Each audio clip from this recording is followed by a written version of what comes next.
Canada is a retarded communist shithole. Sorry to break it to you folks, in case you didn't know. So, big news. The use of the Emergency Measures Act against the freedom protests, truckers' convoy, whatever you want to call it, the people who didn't like having all of their basic rights removed by the government.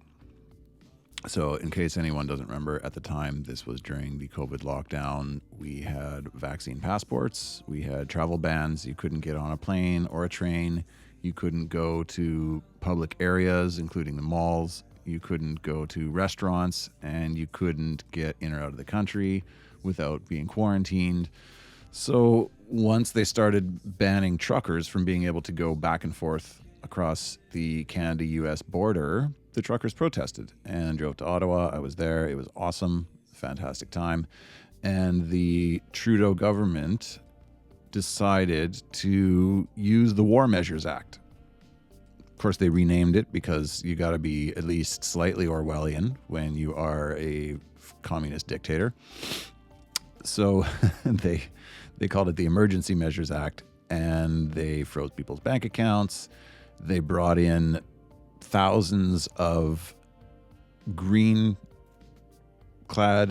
soldiers. We don't know from where. We don't know if they were UN. We don't know what country they were from. They had no insignia. They had no name tags. They had nothing.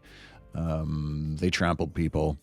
A lot of stuff went down. And the government of Canada has been fighting the citizens of Canada in court for the past 3 to 4 years, saying that what they did was completely normal and completely allowed. And they just lost that court case. So this is what Ms. Freeland, who was the Deputy Prime Minister at the time, has to say about it. So we are aware of the court decision. We have discussed it with the Prime Minister, with cabinet colleagues, with senior federal government officials and experts. We respect very much Canada's independent judiciary. Listen, that did shock me because I had basically zero faith that our judiciary was independent at all. And even if it is independent, it's so left biased that you shouldn't trust it. I wouldn't recommend anyone in Canada go to court over anything because they're insane. So the fact that the court came to this conclusion at all is rather remarkable, in my opinion, and shocking. Of course, the government respects it so much. Guess what they're going to do? However, we do not agree with this decision, and respectfully, we will be appealing it. So we respect the court. We respect the court enough to completely disregard it and go against them. What we did was illegal. We should be in Gitmo for the rest of our lives, but no one in government pays any consequences whatsoever. So we're just going to keep wasting your tax money, hiring every decent lawyer in Canada so we can get them on our side, paying them who knows how much money, and fighting for our right to trample your rights. So this is a perfect example of what's going on in cabinet right now. Jesus fucking Christ. Yeah. What did we learn, Palmer? I don't know, sir. I don't fucking know either. I guess we learned not to do it again. Yes, sir. Well, fuck if I know what we did. Yes, sir. It's hard to say. Jesus fucking Christ. A message from the Government of Canada. Sorry for the language, folks. Yeah, no. It's completely okay what they did. Nothing wrong with it. So in the same week that happened, again, if you're watching from the U.S., you're probably thinking, who cares about Canada? It doesn't matter. Well, we kind of do, and I believe that Trump is making a point of showing that we matter, at least geopolitically, because we are now a massive security threat to your country. Everyone that lives here that's been paying attention to any degree has a pretty good idea that we've been owned by China / India for the past 30, 40 years. We basically sold out a long time ago. We could be friends with our neighbors and cousins to the south who have a shared heritage, similar history, culture, language, religion, all of that. Or we could team up with the Chinese fascists. Unfortunately, I remember a lot of people had mentioned, why don't we do a big trade where your communists can come up here and our freedom-loving patriots can move down there, and it'll sort of sort everything out. The problem with that is we kind of already did that. We did it in the 1700s. So when America fought its war of independence against the king in Great Britain, because Americans didn't want to pay taxes and they wanted to have a constitution and rights and guns and those kind of things. The loyalists who opposed that and wanted to fight for the king moved up to Canada and helped turn our colonies into a British colony, which stayed a British colony for a long time. So there's something in our nature that is, we don't like independence. We like being a part, sort of like the little brother to a bigger country that we can depend on. We've never been sovereign. We don't like the idea of sovereignty, and we like to look down our noses at Americans because you're dumb and you're a bunch of hicks. And so we have this weird dichotomy of dependency on a larger country and refusal to ever let that be the United States of America, because we just revel in unearned superiority by not being the U.S. That's why we still use the King's English and have U's in our words and pronounce things like roof strangely. So when Trump got elected, obviously Canada freaked out, and your politics sets our politics. Our latest election was based entirely on American politics, and because of that, we elected this fellow right in front of you, Mr. Mark Carney, who doesn't really have a politics. He's a leftist. He's got a trans kid, but he's not your classical liberal. He's different than Trudeau in some ways, in that his politics is the politics of personal enrichment. He runs an investment firm called Brookfield, and everything that he does is stuff that will make Brookfield money and completely destroy Canada as having any hope of being an independent nation whatsoever. So now that Trump is doing what, in my opinion, is playing the map game and trying to secure Western dominance in the Western Hemisphere, which is why he took out Maduro. He wants to have oil security, and he also wants to have trade dominance and secure the sea lanes, which is why I believe he's going after Greenland. So Canada's kind of like this little triangle where you've got Alaska, Greenland, U.S., everything. And because of our strategic weakness, our prime minister has now decided to basically declare allegiance to China, or admit openly where our allegiance lies and his allegiance. Several other things that he's done, including setting up a contract for modular homes, because that's how we're going to solve our housing crisis. Not mass deportations. No, we're going to live in shacks. And the asset company that he was a manager of, named Brookfield, happened to also acquire the same company that the government of Canada gave the contract to build these homes. Remarkably. We'll get into more of that. But he came out about 2 days ago and said the quiet part out loud. And why he said it like this, I have no idea. It's very interesting. If you'll see, the gentleman sitting just to his right is Scott Moe. That is the premier of my former province, Saskatchewan.